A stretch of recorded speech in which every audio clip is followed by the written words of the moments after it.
The old asylum loomed, a silhouette against the dying light. 5 friends, young and foolish, stood before it, their laughter echoing in the stillness. Last one in's a rotten egg. He sprinted towards the gaping maw of the main entrance. The others hesitated, a flicker of unease in their eyes.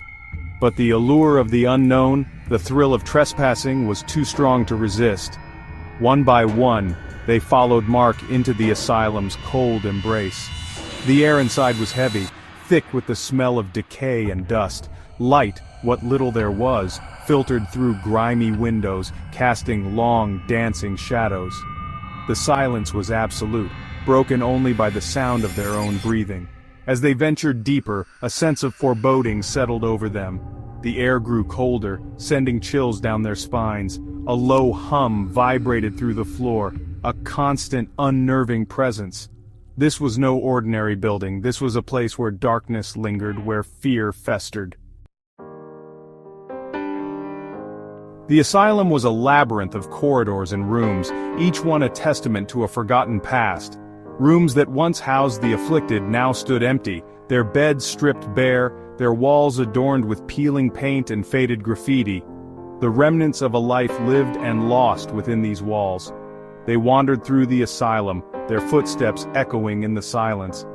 Each room they entered seemed to whisper its own tale of madness and despair.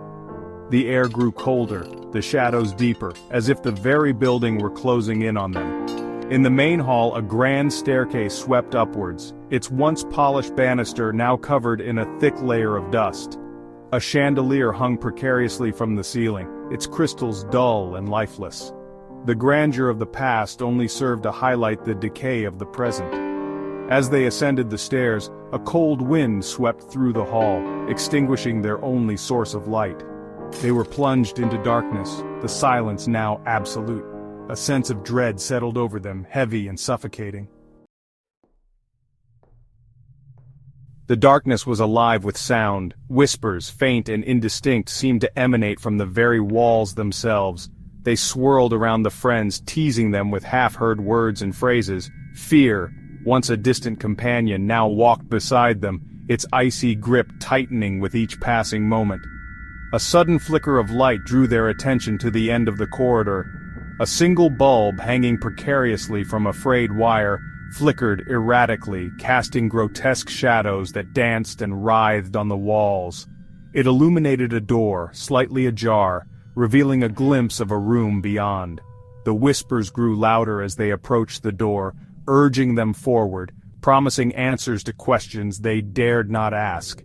They hesitated, their instincts screaming at them to turn back, but the allure of the unknown was too strong to resist. With a deep breath, Mark pushed the door open. The room was small and sparsely furnished, a single bed pushed against one wall. The air was thick with the smell of mildew and decay. But it was the figure on the bed that drew their attention. A figure shrouded in darkness, its face hidden from view. Did you see that? The figure on the bed? It moved? Slowly it sat up, its head turning towards them. The friends froze, their blood turning to ice. Oh no, this can't be happening.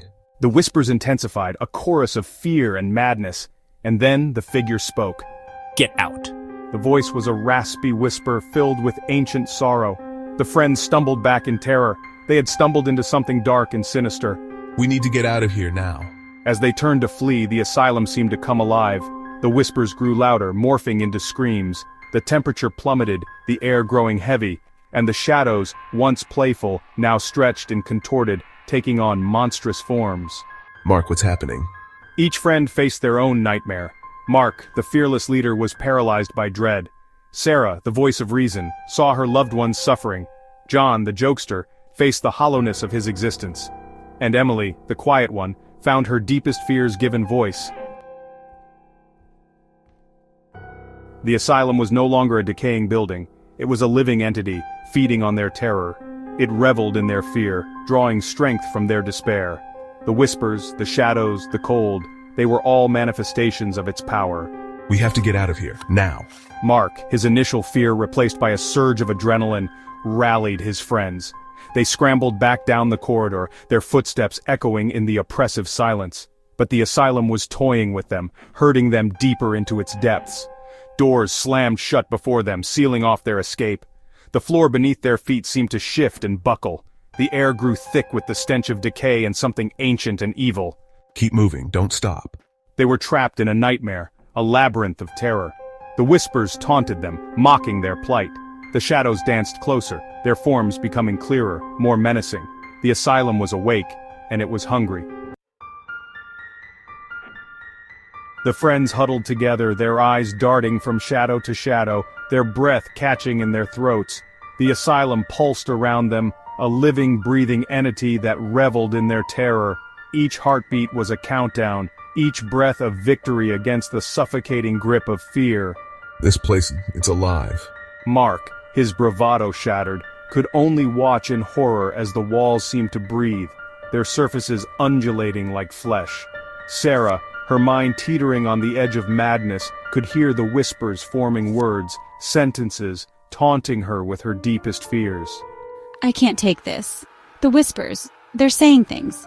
John, his laughter silenced, could only tremble, his eyes wide with the realization of their predicament. This isn't real. It can't be real. And Emily, her quiet strength failing, felt the icy grip of despair tighten around her heart. There's no way out. We're trapped. They were trapped, their escape cut off by the very entity that sought to consume them. The asylum, once a place of healing, now stood as a monument to their terror, a testament to the darkness that lurked within the human heart.